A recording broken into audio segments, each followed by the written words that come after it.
Ok,គ្នាយើងបន្ទាប់ពីយើងបាន run binary option robot ក្នុងរយៈពេលប្រហែលប្រហែលជា2ម៉ោងកន្លងមកបើយើង run តាំងពីម៉ោង6កន្លះឥឡូវដល់ម៉ោង8វា1ម៉ោងកន្លះយើងទទួលបានកម្រៃត្រង់កន្លែងនេះគឺ$52ណា$52អញ្ចឹងក្នុងរយៈពេល1ម៉ោងកន្លះ run binary option robot យើងបានកម្រៃ$52ហើយអានេះគឺជា indicator ដែលយើង update ថ្មីណាupdate ថ្មីយើងប្រើប្រាស់ Gemini នៅក្នុងការសរសេរខ្ញុំបើក Gemini ឲ្យយើងមើលបន្តិចយើងប្រើប្រាស់ Gemini នៅក្នុងការសរសេរណា indicator មួយនេះ Gemini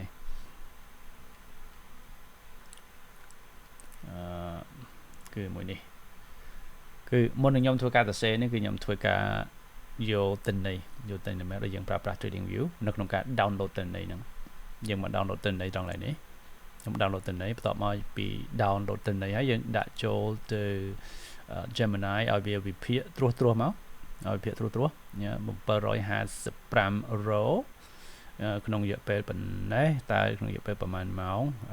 USD pair here is the quick summary of the structure នេះគឺជា quick summary of the structure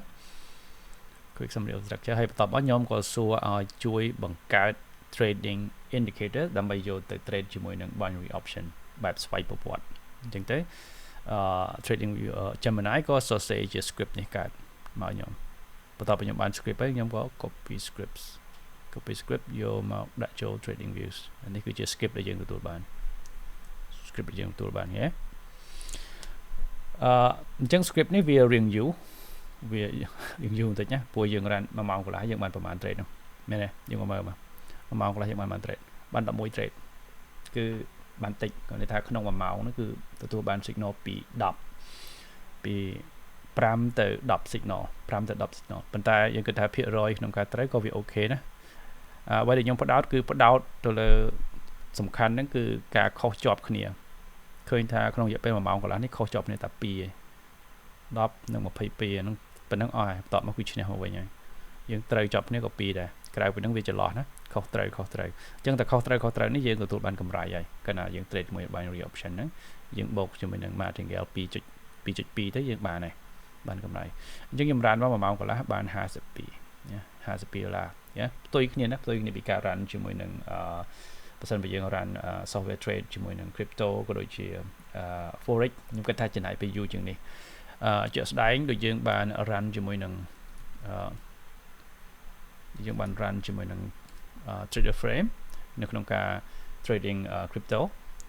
យើងអាចយកទៅភ្ជាប់ជាមួយនឹង OKX បានណា OKX Binance ឬក៏ broker ឬក៏ exchange ណាមួយដែលយើងចាប់អារម្មណ៍ក្នុងការ trade ក៏យើងអាចប្រើប្រាស់បានដូចគ្នាដែរព្រោះ trader frame នេះអាចភ្ជាប់បានទាំងពីរ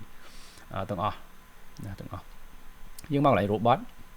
នេះអានេះគឺជា robot ដែលយើងបើកយើងមើល robot នីមួយនេះអានេះគឺខ្ញុំ run មកនេះគឺចូលអានេះថ្ងៃនេះគឺថ្ងៃទី2ថ្ងៃទី3ហើយចូលថ្ងៃទី2ថ្ងៃទី3យើងមើល XRP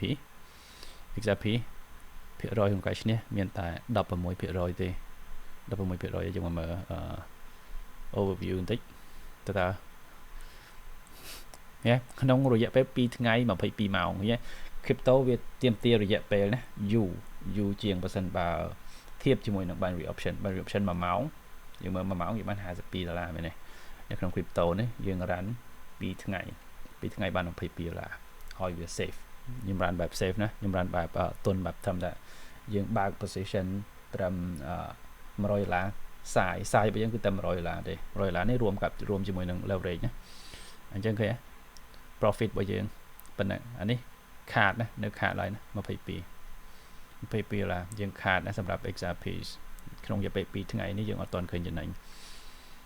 យើងមើលអានេះគឺជាប្រវត្តិក្នុងការ trade របស់វាដោយសារយើងខុសជាប់គ្នាឡើយនេះណា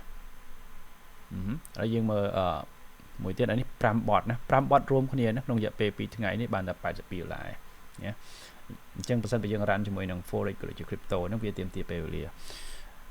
មួយទៀតតាក់ទងជាមួយនឹង Zik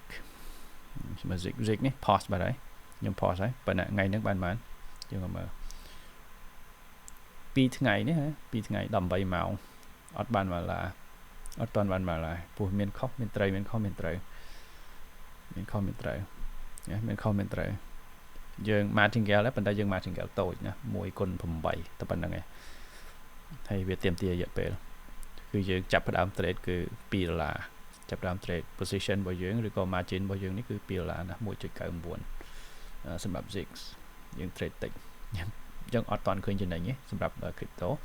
ហើយសម្រាប់មាសយើងក៏ trade មាសដែរ2ថ្ងៃដូចគ្នាយើងបើកតាំងពីថ្ងៃច័ន្ទមកនិយាយទៅថ្ងៃច័ន្ទហើយថ្ងៃពុធហើយ2ថ្ងៃ22ម៉ោងបាន$52កម្រៃពីការ trade មាសបាន$52អូខេអានេះ2ថ្ងៃណាហើយមួយទៀតយើងបើក trade ជាមួយនឹងGBP USD យើងមកមើល view មកបាន$20 $20 2ថ្ងៃ2ថ្ងៃ22ម៉ោងដូចគ្នាបាន$20ហើយបើ GBP JPY បាន$32អូខេណាបាន$32ថ្ងៃនេះបាន32ថ្ងៃនេះបាន49អូខេថ្ងៃនេះ2 trade ណាឃើញថាខុសមួយត្រូវមកវិញអញ្ចឹងបាន$49សម្រាប់ការ trade currency អានេះគឺជាការ trade forex ក៏ដូចជាជាមួយនឹង crypto អញ្ចឹងរួមគ្នាយើងមើល2ថ្ងៃ22ម៉ោងសរុបកម្រៃគឺបានតែ$82ទេអានេះគឺជាបញ្ជី live account ណាគឺជាបញ្ជី live account សម្រាប់ការ run 5 bot ណានៅលើ crypto ក៏ដូចជា forex ផ្ទុយគ្នាជាមួយនឹង binary option ណា binary option យើងបានកម្រៃ$52ក្នុងរយៈពេលតែ1ម៉ោងកន្លះទេ1ម៉ោងកន្លះឥឡូវម៉ោង8 ជិតកន្លះហើយដោយសារ signal របស់យើងតិចអញ្ចឹងបើសិនបើខ្ញុំបន្ថែមអត់ដាក់ filter ច្រើនអាចនឹង signal ច្រើនជាងនេះយើងអាចនឹងបានដល់ក្បែរ100បានប៉ុន្តែដល់ពេលយើងអត់ filter វាច្រើនដល់ពេលអញ្ចឹង signal របស់យើងវាមកតិចក្នុងរយៈពេល1ម៉ោងកន្លះហ្នឹងបាន11 signal អញ្ចឹងទៅប៉ុន្តែលទ្ធផលគឺយើងបាន52អូខេយល់មិនដែរប្រៀបធៀបជាមួយនឹង binary option ជាមួយនឹង crypto ហើយនឹង forex តើយើងគិតថាយើងចង់សាកល្បងជាមួយមួយណា